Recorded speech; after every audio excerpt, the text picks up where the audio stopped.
actually, I wrote the piece about Tzfat in that workshop, and I wrote the thing about the Hyde Park, and then I wrote this piece.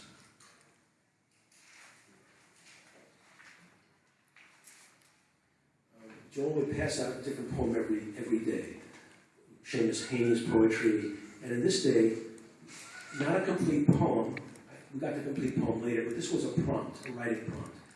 And it's the beginning of a poem by Mahmoud Darwish, a well-known Palestinian poet. And the prompt was, if I were told by evening you will die, so what will you do until then?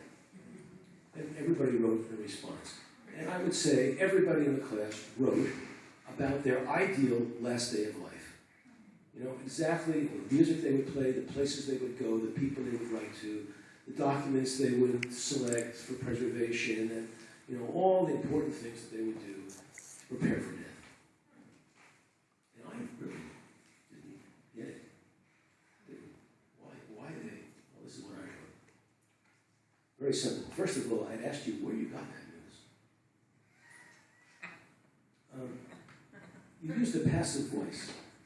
Exactly. Whose idea was it that I died by evening time? A little bird's? Your intuition? A death wish? Not for yourself, but for me?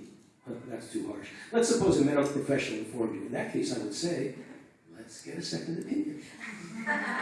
Or if a gangster had it in for me and tipped you off, I'd say, can I trust you to help me plan an escape? Because if I'm on somebody's hit list, I've got no intention of waiting till he comes.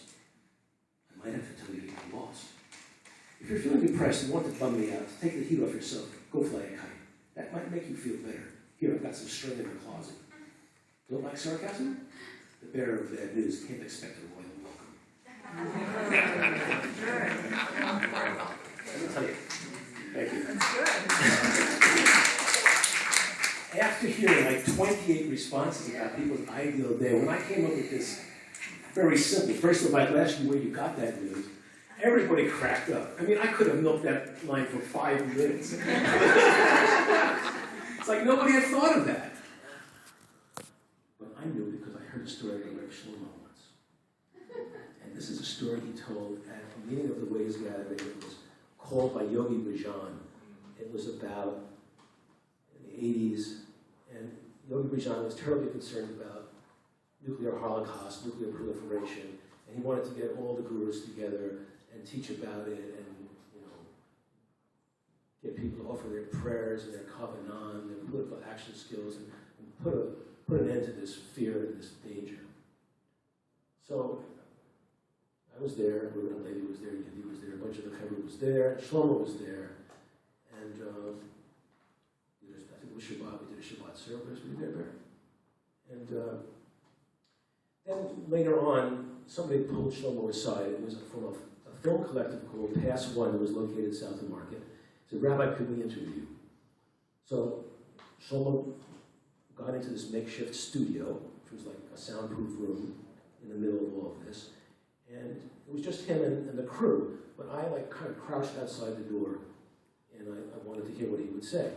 So they asked him, you know, Rabbi, what do you think about danger of nuclear war? So I said, my friend, let me tell you a story. Once, there were 3 clergymen, a minister, a priest, and a rabbi. And they met in a doctor's office. And they were all there for the same reason, to receive a prognosis after some tests that they had taken. And they realized they were all, you know, men of the cloth, or people who were spiritual leaders. And they thought it would be good, let's wait till everybody gets their results, and then we'll go somewhere and we'll have coffee and we'll talk about it. So they all got this envelope, and then they went to the coffee shop, and they opened the envelopes, and they all had the same prognosis: dead within a year.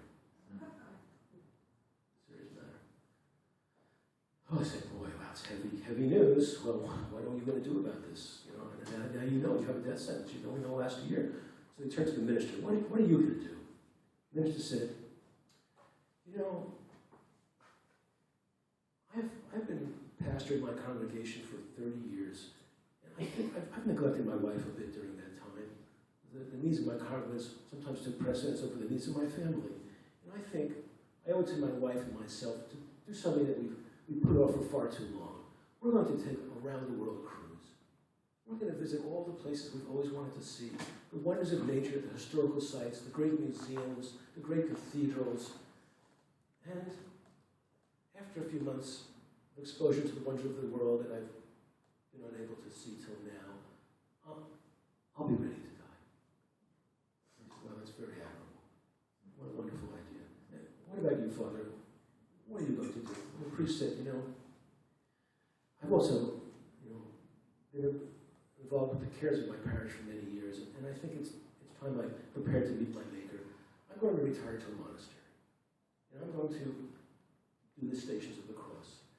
And I'm going to pray every day. I'm going to recite Psalms, and I'm going to confess all my sins. I'm going to purify my soul, so that when it's time for me to meet my Maker, I can go to Him in an absolved state. What a noble calling. Rabbi, what about you? I'm going to see another doctor.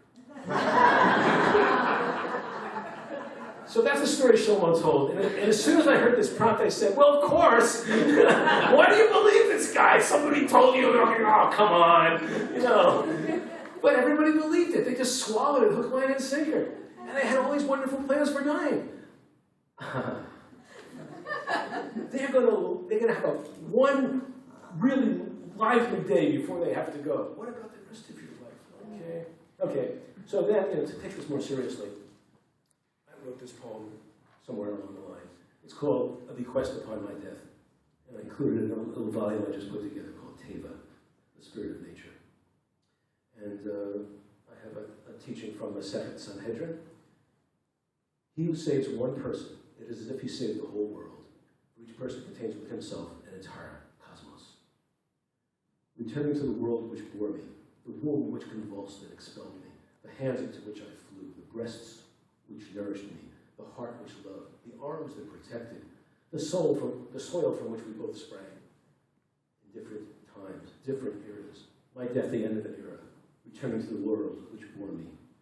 My shoulder blades becoming branches of trees, this skin a mantle of leaves, my heavy bones, its trunk and muscles, its roots, my blood the trickling springs and freshets, my spine a row of pebbles, my skull a geode, my dense vital organs precious gems, and hollow ones, homes for nesting creatures, intestines the tunnels of burrowing mammals with snouts and claws, veins for insect trails, nerves, passages for worms and grubs, tendons and webs of lambs.